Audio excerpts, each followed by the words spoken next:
Siata Dishmaya, nous allons étudier Daf Yud Gimel, Masechet Nedarim 13, et nous commençons à la 16e ligne, Keimra Kedirim. Donc là aujourd'hui nous allons avoir un Daf qui est assez court, puisque nous allons nous arrêter à la fin du Perek, et là nous commençons déjà bien au milieu de la page. Donc nous avons vu dans la Mishnah Keimra Kedirim, et dans la dernière Mishnah, Tana nous rapportait si un homme a dit Keimra, c'est-à-dire comme un C, comme une brebis, ce que je vais manger chez toi, ou telle chose est pour moi Keimra, comme une brebis, ou comme Kedirim, comme le dire, c'est-à-dire l'enclos où se trouvaient les bêtes des corbanotes, ou Keitzim, comme du bois qui fait allusion au bois de la maracha sur le misbéach, Keishim, comme le feu du misbéach, les corbanotes, comme le misbéach, Keral, Kirushalayim, dans tous les cas, c'est un éder, même s'il n'a pas mentionné le terme de korban, c'est aussi un éder.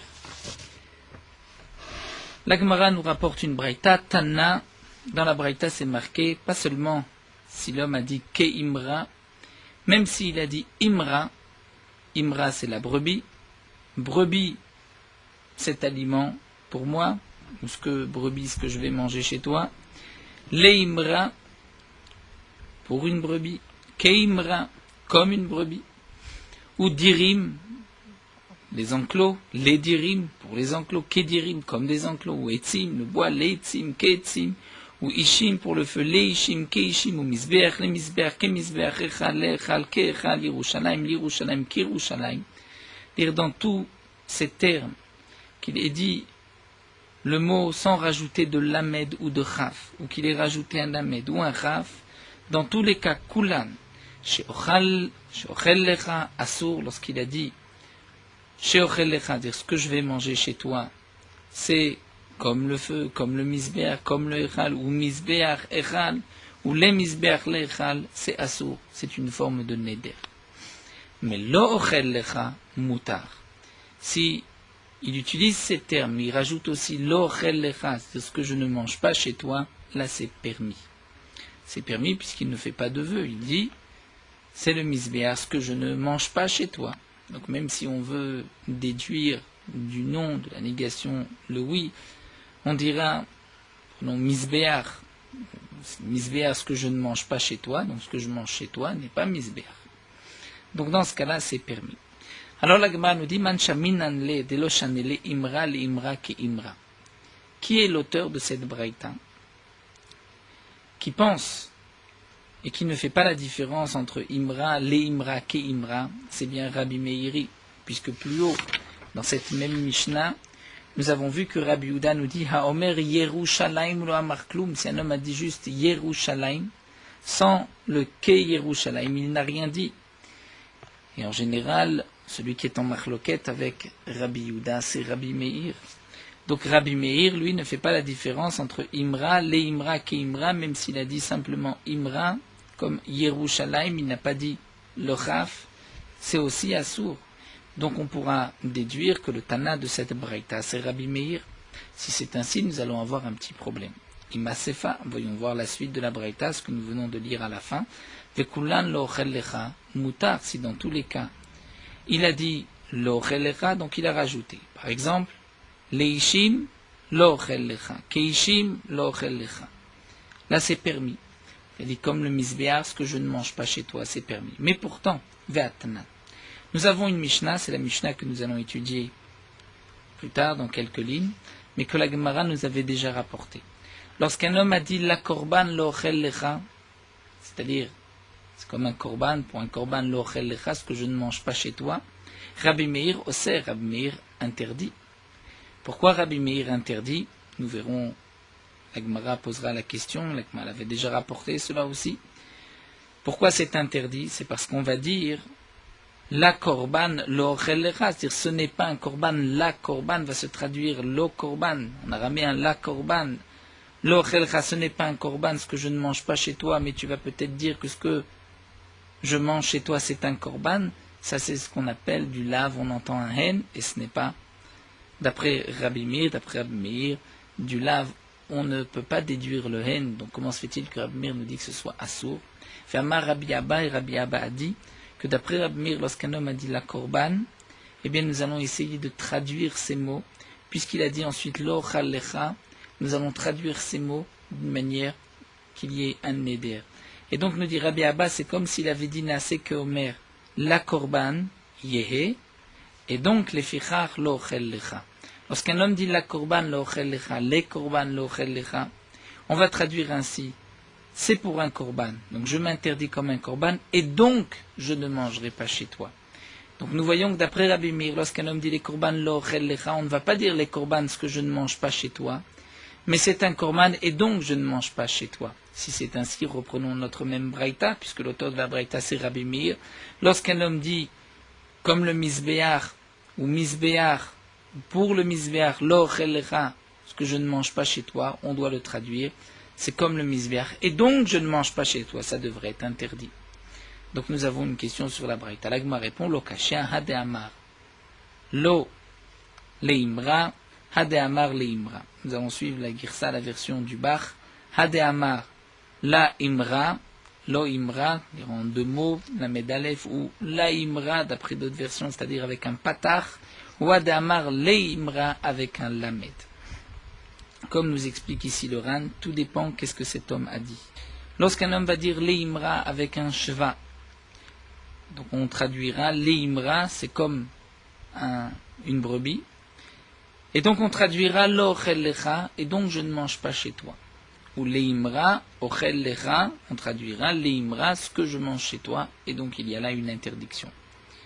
C'est ce que la Braïta nous a enseigné. Mais dans quel cas on pourra faire la différence entre le cas où il a dit she ochel lecha et lo ochel lecha, c'est lorsqu'il a dit la imra, avec un patar, ou en deux mots, la imra.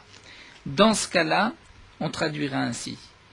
La imra lo chel lecha, la imra et lo chel lecha, ce que je ne mange pas chez toi.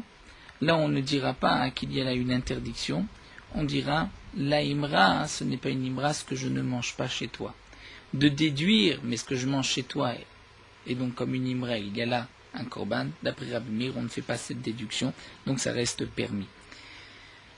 Et donc ainsi nous allons répondre, lorsqu'un homme a dit, donc avec le lamed et le shva, leimra, là effectivement on ne fait pas la différence, qu'il ait dit l'ochel lecha ou ochel lecha, ce sera toujours interdit, puisqu'on va traduire leimra, et donc je ne mange pas chez toi. Mais lorsqu'il a dit laimra, là on fera la différence, il a dit ochel lecha ou shelo ochel lecha.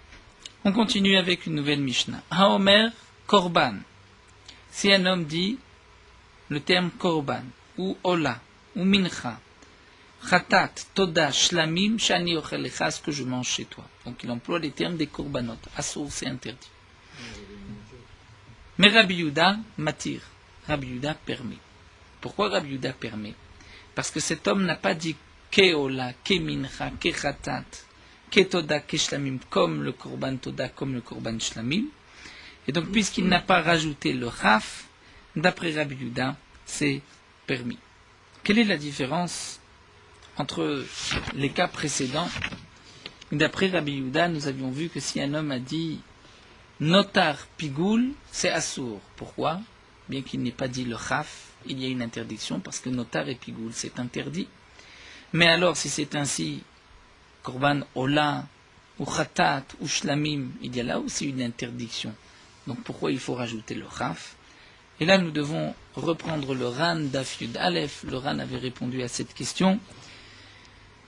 Le Ran posait la question d'Af Yud Aleph, à partir des très grandes lignes, c'était là que le Ran posait la contradiction. Et le Ran faisait donc cette différence entre notar et pigoul et ola, chatat et toda. Parce que nous dit le Ran, lorsqu'un homme dit ola, chatat, son intention n'est pas c'est un issour, c'est une interdiction.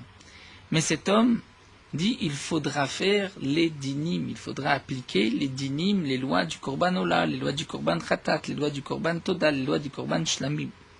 Pour pigoul notar, il y a une interdiction. Donc dès qu'il dit pigoul, ça c'est pigoul ou ça c'est notar, ce que je vais manger, on comprend qu'il a voulu s'interdire.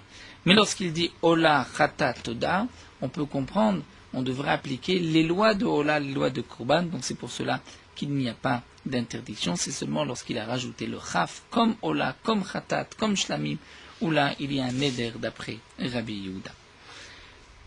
La Mishnah continue, Ha-Korban, Ke-Korban, Korban, Sheochel Lecha. Un homme a dit Ha-Korban, ou Ke-Korban, ou Korban, ce que je mange chez toi, Assour, c'est interdit. Qu'il ait dit comme le Korban, ou Korban, ou Ha-Korban, dans tous les cas, on entend une interdiction de Neder. Si un homme a dit les Korban, la Korban, L'Ochel Lecha, le Korban, pour un Korban, L'Ochel Lecha, que je ne mange pas chez toi, Rabbi Meir aussi, Rabbi Meir interdit, et comme nous l'avons expliqué, puisque d'après Rabbi Meir, on va traduire la Korban, c'est pour un Korban, et donc l'Ochel Lecha, je ne mangerai pas chez toi. Donc nous allons voir là, la Gemara va nous expliquer cette Mishnah. Tout d'abord, la Gemara nous dit qu'Atane c'est marqué Korban ha-Korban ke Korban shochal lechas asur. Si un homme a utilisé un de ces trois mots, Korban ha-Korban ke Korban, pour dire ce que je vais manger chez toi, et donc interdit comme un Korban, c'est asur. Stama nous dit la Gemara qui est l'auteur de cette Mishnah, c'est Tana, qui Rabbi Meir, c'est comme Rabbi Meir de Loshan et ben Imra, les Imra, qui ne fait pas la différence entre Imra et les Imra, comme dans la Mishnah précédente, où nous avons vu que d'après Rabbi Yehuda, si on a juste dit Yerushalayim, il n'y a pas de Neder. Et c'était pas seulement Yerushalayim. Rabbi Yehuda avait utilisé le terme de Yerushalayim, mais c'était la même chose pour les autres. Imra, Dirim, s'il a juste dit Imra dir, Etzim, Ishim, Misbeach, sans le Chaf, sans le Lamed, il n'y a pas d'interdiction d'après Rabbi Yehuda. Donc ici, où la Mishnah nous dit que Korban ou bien Korban, il y a là un Neder, c'est d'après Rabbi Meir. Mais alors si c'est ainsi, Rabbi Meir, on ne comprend pas, Hade Katane à Korban Shochal Lecha Asur. C'est marqué que s'il a utilisé le terme Ha Korban, ce que je vais manger chez toi, il y a là une interdiction. Vatania, pourtant nous avons une braïta qui nous enseigne que Ha Korban Shochal Lecha, ce n'est pas une interdiction de Neder, mais Ha Korban, c'est comme s'il jure sur le korban que je vais manger chez toi. Ve'atania modim chachamim le Rabbi Yehuda beomer ha-korban, ve'ha-ola, ve'ha-mincha, ve'ha-chatat shochel lecha shemuta. Shelo nadar ze la bechaye korban. Pourtant, on voit que les chachamim sont d'accord même avec Rabbi Yehuda. Il est évident que Rabbi Meir, donc c'est ces chachamim, Rabbi Meir est d'accord avec Rabbi Yehuda que lorsqu'il a rajouté un he, ha-korban, ha-ola, ha-mincha, ce que je vais manger chez toi, ce n'est pas une interdiction de neder comme un korban, comme un ola, comme mincha, mais c'est plutôt que cet homme a fait le vœu, m'a juré sur la vie du korban ha-korban, sur la vie du korban ha-ola, et donc si c'est ainsi, il ne devrait pas y avoir de neder. Comment se fait-il que dans la Mishnah, c'est marqué qu'il y a un neder? L'Agma répond l'okashia. Ha-de-amar ha-korban, ve-ha-de-amar ha-korban en un seul mot. Tout dépend si le ha-korban a été dit en un mot ou deux mots. Maïtama, quelle est la raison, quelle est la différence? Mais l'Agma nous explique, chaye korban ka'amar. Lorsqu'un homme a dit ha-korban en deux mots, c'est effectivement comme s'il jurait sur la vie du korban. Mais lorsque il dit ha-korban en un seul mot, là la signification c'est que ce soit un korban, ce que je mange chez toi, il y a là un neder. Et la Gemara termine, Katane la korban l'ochel lecha Rabbi Meir oser. Rabbi Meir, donc dans la Mishnah, cette fameuse phrase que nous avons expliquée déjà d'après Rabbi Meir, que la korban l'ochel lecha, d'après Rabbi Meir, il y a là un neder. Pourquoi? Après tout, cet homme a dit la korban l'ochel lecha, c'est-à-dire ce n'est pas un korban, ce que je ne mange pas chez toi. Ça voudrait dire que d'après Rabbi Meir, pourquoi il y a là une interdiction? Parce qu'on va traduire, mais ce que je mangerai chez toi est comme un korban, pourtant d'après Rabbi Meir, de la négation, on n'entend pas l'affirmation, et donc on ne peut pas traduire la korban l'ochelecha, mais ce que je mangerai chez toi sera comme un korban. Donc comment se fait-il qu'il y a là un issou? Et Amar Rabbi Abba nous dit, puisque Nasé qu'Omer la korbanier, et donc les fichar l'ochel lecha. C'est que d'après Rabbi Meir, on explique ainsi, on va les chmir dans les nedarim, pour être plus strict, et on va traduire ces paroles, c'est donc pour un korban, et c'est ainsi, je ne mangerai pas, puisque je m'interdis tes aliments comme un korban. La Mishnah continue, à Omer le chavero, un homme qui dit à son prochain, konam pi medaber imecha. Konam, donc il s'interdit sous forme de korban, c'est le kinouï de korban, pi medaber imecha, la bouche qui va parler avec toi, c'est-à-dire, il va s'interdire de parler à son prochain. Ou yadi osaimecha, ou ma main qui va travailler avec toi pour toi. Ou ragli ma'alechet imecha, mon pied qui va marcher avec toi. Assour, il aura l'interdiction donc de l'accompagner, de faire avec lui ou de parler avec lui, puisqu'il y a là une interdiction de neder. Et là, la Gemara va s'étonner. Pourquoi il y a là une interdiction de neder urminu? Pourtant, nous avons une braïta qui nous dit Chomer bishuvot mbanedarim. Nous avons une chumra dans les shuvot, les serments, que par rapport aux nedarim, et une chumra des nedarim par rapport aux shuvot. Chomer banedarim, shanedarim chalim ala mitzvah kebareshut. Il y a là une différence entre le neder et la chevoie. Un serment, une chevoie, on ne peut pas jurer pour annuler une mitzvah. Un homme ne peut pas dire je jure de ne pas manger dans la souka. Il ne peut pas, puisqu'il a une obligation depuis le mont Sinaï de manger dans la souka. Mais un neder, un homme peut s'interdire toutes les soukotes du monde. Un homme peut s'interdire les téphilines. Et dans ce cas-là, il ne pourra pas accomplir la mitzvah de souka, la mitzvah des téphilines. C'est une chumra qu'on retrouve dans les nedarim, mais pas dans les chevuot. Donc ça c'est la chumra, chomer bandarim, shendarim, chalim ala mitzvah, neder se pose sur la mitzvah, kebareshut, comme pour quelque chose de facultatif, alors que la chevoie c'est seulement pour quelque chose de reshut, mais pas pour une mitzvah, puisqu'on ne peut pas jurer pour annuler une mitzvah. Mais on voit que chomer bashuvot, il y a une chumra dans la chevoie par rapport au nedarim, shashuvot chalot al davar sheshbo mamash, que la chevoie va se poser, s'appliquer sur quelque chose qui a mamash, c'est-à-dire qui est palpable, qui existe, shenbo mamash, même sur quelque chose qui est virtuel, qui n'est pas palpable, Mashenken banidarim, et la différence avec les nedarim. Et un dibour, une parole, c'est quelque chose qui n'a pas de mamash, qui n'est pas palpable. Et donc si c'est ainsi, il ne devrait pas y avoir de neder dans notre Mishnah lorsque cet homme va faire le neder sur la parole de parler avec lui. Il ne peut pas interdire son prochain, s'interdire de parler avec lui. Alors Amar Rabuda va répondre dans notre Mishnah, on parle dans le cas où il n'interdit pas la parole, il interdit sa bouche. Beomer yaserpi le dibouri. Je vais interdire ma bouche pour la parole, c'est-à-dire la parole qui va sortir de ma bouche. Mais le neder se pose sur sa bouche. Ou yadi les maaseem, yadai les maaseem, dire mes mains pour le travail de mes mains, raglai les hiluchan, ou mes pieds pour la marche de mes pieds. Et donc là, puisqu'il y a davar shishbo mamash, la bouche, les pieds ou les mains, c'est pour cela qu'il y a un neder. Daikaname de katane. On apporte même une preuve que dans la Mishnah, ce n'est pas marqué konam de parler avec toi midaber imecha, mais c'est marqué pi, ma bouche, midaber imcha. Donc on voit bien que le neder n'était pas sur le fait de parler, mais sur la bouche, c'est-à-dire des paroles qui vont sortir de la bouche. Donc il y a un neder sur la bouche, et donc les paroles sont interdites et il ne pourra pas parler ou marcher ou faire avec son prochain. Katane, donc, comme c'est marqué dans la Mishnah, pi medaber imcha, velo katane sheani medaber imcha. Donc le neder n'était pas posé sur le sheani, sur la parole, mais sur la bouche. Et donc dans ce cas-là, c'est davar sheyeshbo mamash et le neder est valable. Hadran anar kol kinouye, on terminé le premier pérec. Mais c'est vrai que l'entrée dans Masechet Nedarim était assez difficile, mais nous retrouvons à chaque fois les mêmes notions, comme nous l'avons déjà commencé au début. Le Kol Nidre devient beaucoup plus simple, puisque les Koname, Konase, Kinouye et les Shvuot, les Nedarim, dans tous ces thèmes, nous sont plus familiers. Voilà, nous allons nous arrêter là.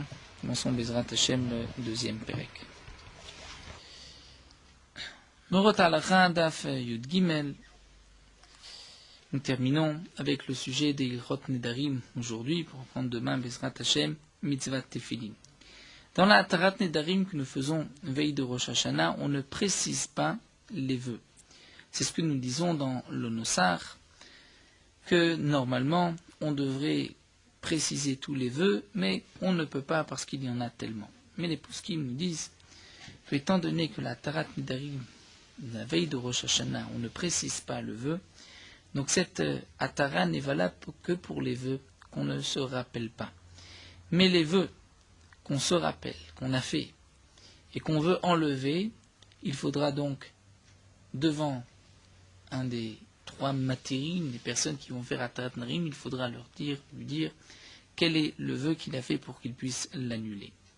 De même, cette Messirat Moda, ce que nous allons dire que dorénavant nous allons annuler tous les vœux de l'année qui arrivent, ceci n'est valable que dans le cas où au moment du Neder, il a oublié cette Moda. Mais si au moment où il fait son Neder, il se rappelle qu'il avait annulé, malgré tout, il prononce son Neder, donc on voit qu'il annule maintenant ce qu'il a annulé auparavant, le Neder est valable, il faudra l'annuler par la suite devant 3 personnes. Le Rama nous dit que, bien qu'au début de l'année nous disons Kol Nidre, donc d'une certaine manière on dit que tous les vœux que nous ferons l'année qui arrive sont annulés, malgré tout, si un homme a fait un vœu au milieu de l'année, il devra quand même faire Atarat Nedarim, sauf si c'est Sha'at Tzorer Gadol, c'est-à-dire dans un moment difficile où là il pourra être sommaire donc sur ce Kol Nidre d'avoir annulé tous les vœux. Nous verrons Bezrat Hashem dans la Gemara, dans les Rishonim, que d'après certains Rishonim, Kol Nidre c'est pas seulement sur les vœux de l'année qui arrive, mais aussi annuler les vœux de l'année précédente. C'est une marloquette Rishonim que nous verrons Bezrat Hashem, plus loin d'Af Rav Gimel.